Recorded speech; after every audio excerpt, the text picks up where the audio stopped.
कि 50 विधायकों के नेता आदरणीय हेमंत सोरेन जी और आदरणीय राहुल गांधी जी और 28 लोगों के नेता मोदी जी, शाह जी और नवीन जी, और जो 3 वोट जो निरस्त हुए उनके नेता विचारहीन है। राज्यसभा चुनाव के बाद ही झारखंड में जो है राजनीतिक दलों में एक तरह से कहिए उठापटक शुरू हो गया है। उठापटक हम इसलिए कह रहे हैं कि जो गठबंधन में राजनीतिक दल शामिल है, अलग अलग गठबंधन में अपने ही गठबंधन के सहयोगी दलों के साथ अब लड़ाई कर रहे हैं। लड़ाई इसलिए कि एक दूसरे राजनीतिक दलों पर टीका टिप्पणी, आरोप प्रत्यारोप लगा रहे हैं। तो इसलिए हमने कहा कि राजनीतिक दलों के बीच उठापटक शुरू हो गया है। अब ये उठापटक मतलब फिजिकल उठापटक नहीं, लेकिन मौखिक लड़ाई जो है वो शुरू हो गई है, जहां कांग्रेस ने आरजेडी और सीपीएम पर आरोप लगाया था, तो वहीं सीपीएम और आरजेडी ने कांग्रेस पर पलटवार किया था।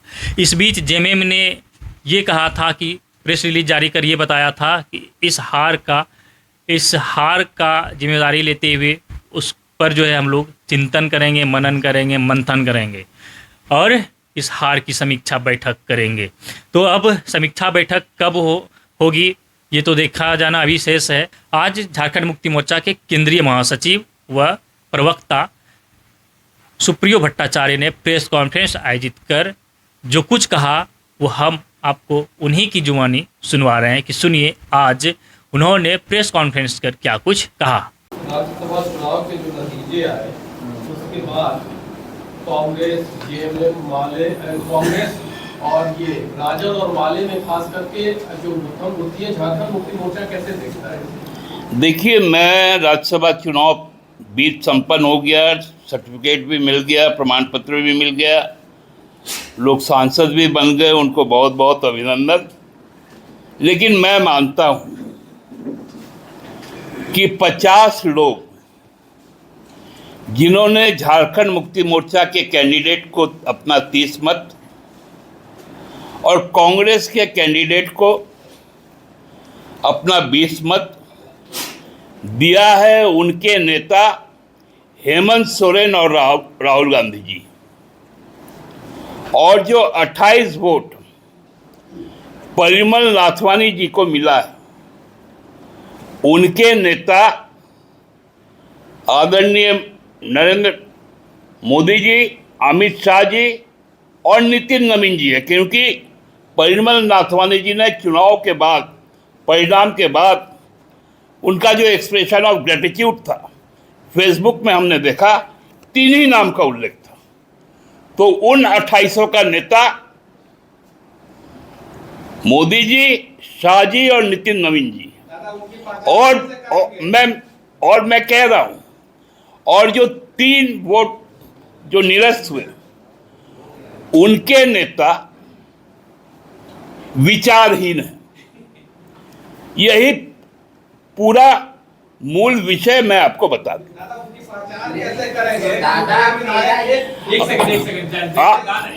कर्नाटक में दादा बीजेपी जो है वहाँ भी क्रॉस वोटिंग बीजेपी के विधायकों ने किया है, उनको मंदिर में ले जाके जो है कसम उसम खिलवाया जा रहा है। आप लोग भी कुछ ऐसा कीजिए। देखिए राजबाबू, मैं आपको बता दे रहा हूं, 50, मैं काउंटिंग में भी था, मैं पूरे तरह से कह सकता हूं कि 50 विधायकों के नेता आदरणीय हेमंत सोरेन जी और आदरणीय राहुल गांधी जी और 28 लोगों के नेता मोदी जी, शाह जी और नवीन जी। दादा आप ही के कोई सहयोगी ना किए क्रॉस वोटिंग?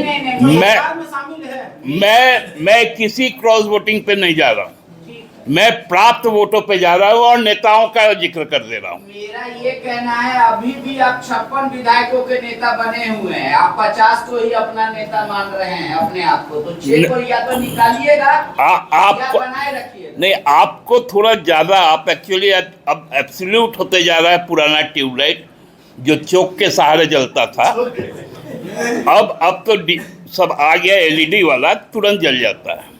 तो आप उस लाइन के हैं जिसमें चौक लगाना पड़ता है। मैंने जब कह दिया कि नेता तो आपको दिख जाएगा वो नेता कौन। नहीं तो बाकी 6 के भी लोग बोल रहे हैं कि हमारा भी नेता हेमंत जी है, तो वो कैसे आइडेंटिफाई होगा? जेएमएम करिए नहीं, सिर्फ 50 के ही हेमंत और ये पांडे जी, हाँ। देवघर में जब लोग जाते हैं ना, तो सावन में जब अर्घा लगा दिया जाता है तो सबका जल जाके बाबा पे पहुंच जाता है। तो बाबा को थोड़ी मालूम है, ये तो बिना सावन का जो जाके डायरेक्ट ढाल के आता है वो बोलता है हम बाबा पे डाले। तो यही स्थिति है। दादा 61 भी नहीं पहुंचे, 61 नारा लगा रहे थे, 56 भी नहीं पहुंचे। हाँ, 61 बोल रहे थे, 61 हम तो 81 नहीं पहुंचे। आप लोग तो पूरा मेरा बात को समझ में नहीं करते हैं। हम तो बार बार बोले हैं, आप लोग के सामने बोले हैं हम 81 है। कहाँ आप लोग फेर में है 56 और 61? नहीं दादा, एक सवाल तो जैसे 6 आप बोल रहे हैं, तो 6 के नेता मतलब राहुल गांधी और हेमंत जी नहीं, तो 6 के नेता कौन है? मैं तो बोल रहा हूँ, जो नाथवानी जी ने कहा मुझे जो 28 वोट मिला, उसके लिए मैं मोदी जी का, शाह जी का और नवीन जी का आभार व्यक्त करता हूँ। नहीं तो वो तो गठबंधन के नेता है ना, जो विधायक है, तो उनपे क्या आगे कोई एक्शन होगा? यही तो हमको क्या मालूम कि ये 4 लोग कौन उनको नेता मान लिया। तो आगे इसी पहचान होगी, कुछ कार्रवाई पहचान तो है। पहचान है तो आगे जो एक आया था विनोद जी का कि बहुत जल्द बैठक होगी, समीक्षा बैठक, जिसमें पूरे पर समीक्षा किया जाएगा। देखिए, जीत हो या हार हो, समीक्षा तो होना ही है। एनडीए इंटैक्ट दिखा, महागठबंधन में बिखराव दिखा, क्या इसको भविष्य की राजनीति से भी जोड़कर देखना चाहिए या छोड़ देना चाहिए?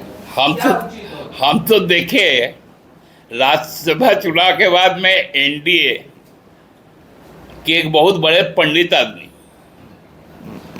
बहुत बड़े बड़े दावे किए, तो वो पंडित जी एनडीए में है या यूपीए में आ गए?